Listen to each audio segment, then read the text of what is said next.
जय श्रीवन नारायण बंधुओं, मैं आचार्य नितेश तिवारी आप सभी का बहुत बहुत स्वागत व अभिनंदन करता हूँ। बंधुओं, आज हम सत्यनारायण भगवान की कथा का पाठ करेंगे, प्रथम अध्याय का। तो आइए वीडियो को आरंभ करते हैं।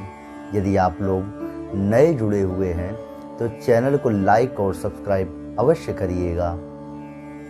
एक समय की बात है, 88,000 ऋषि लोग एकत्र होकर के सत्संग कर रहे हैं 1,000 वर्ष तक।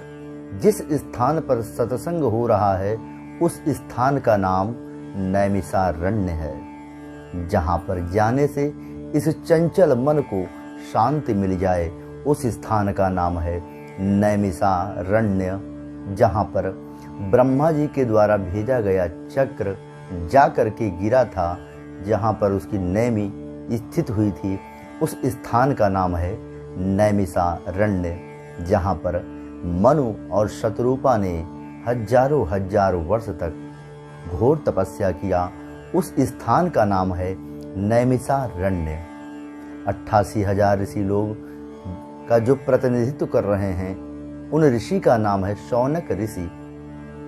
88,000 ऋषि इस बात को लेकर के चिंतित हैं कि कलयुग निकट आ रहा है, धर्म की कैसे रक्षा होगी। उसी समय पुराणों के ज्ञाता सूत जी महाराज वहां पर पधारे। सूत जी महाराज को देख करके समस्त शौनक इत्यादि ऋषि लोग खड़े हुए, उनको उत्तम व पवित्र आसन दे करके उनका पूजन किया, माल्यार्पण किया। उसके पश्चात ऋषियों ने कहा, हे गुरुदेव, कराल कलयुग निकट आ रहा है, धर्म की कैसे रक्षा होगी, इस बात को लेकर के हम सभी चिंतित हैं। सूत जी महाराज ने कहा, हे ऋषियों, तुमने बहुत ही अच्छी बात पूछी है, इससे जगत का कल्याण होगा। हे ऋषियों, तुम्हारे प्रेम से स्नेह पूर्वक मैं कह रहा हूँ। एक समय की बात है, नारद मुनि परोपकार की इच्छा से विभिन्न लोकों में भ्रमण करते हुए अतल वितल सुतल तलातल रसातल नाना लोकों में भ्रमण किया। इसके पश्चात नारद जी मृत्युलोक में आए। मृत्युलोक में नारद जी ने देखा, जितने मनुष्य हैं सब अनेक प्रकार के योनियों में जन्म लेकर के पाप कर्मों को भोग रहे हैं। ऐसे प्राणियों को दुखित देख करके नारद जी मन में विचार करने लगे कि इन मनुष्यों का दुख किस प्रकार से दूर हो सकता है। यही सोचते हुए नारायण के नाम का स्मरण करते हुए विष्णुलोक में नारद जी गए। वहां पर उन्होंने देखा भगवान विष्णु शेषनाग की सैया पर विराजमान है। महालक्ष्मी जो जगत की लक्ष्मी है, भगवान विष्णु के चरण कमलों को दबा रही हैं। उनके इस सुंदर अलौकिक स्वरूप को देखते ही नारद जी उनकी स्तुति करते हैं कि हे नारायण, आपके चरण कमलों में बारंबार प्रणाम है। हे प्रभु, आप सत्य रज तम तीनों से रहित हैं। हे प्रभु, भूत भविष्य वर्तमान तीनों आपके अधीन रहता है। हे जगत के पालनहार, आपको बारंबार प्रणाम है।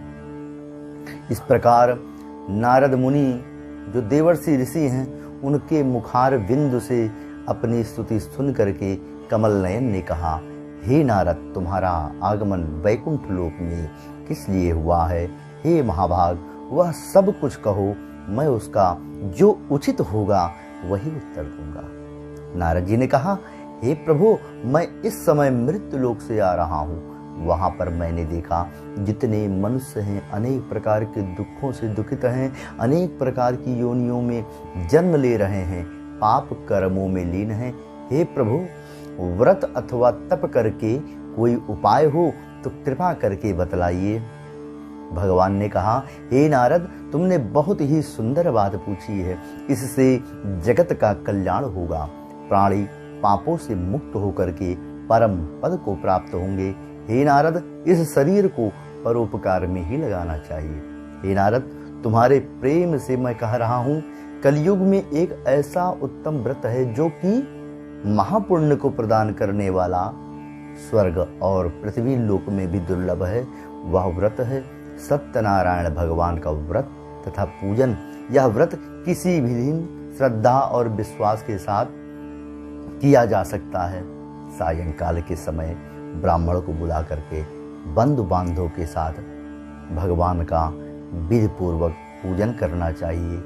दूध, दही, घी, मधु, शक्कर, फल फूल, मिठाई, जो कुछ भी सामग्री उपलब्ध हो उसी से भगवान का भोग लगाना चाहिए। जब सभी लोग बंधु बांधव लोग भगवान की कथा को सुनने के पश्चात जब अपने अपने घर को प्रस्थान करने लगें तो भगवान के चरणों तक को ग्रहण करके प्रसाद को लेकर के ओम नमो भगवते वासुदेवाय इस मंत्र का जप करते हुए अपने घर को प्रस्थान करना चाहिए। इत स्कंद पुराणे रेवा खंडे सत्यनारायण व्रत कथायाम। बोलिए विष्णुदेव भगवान की जय।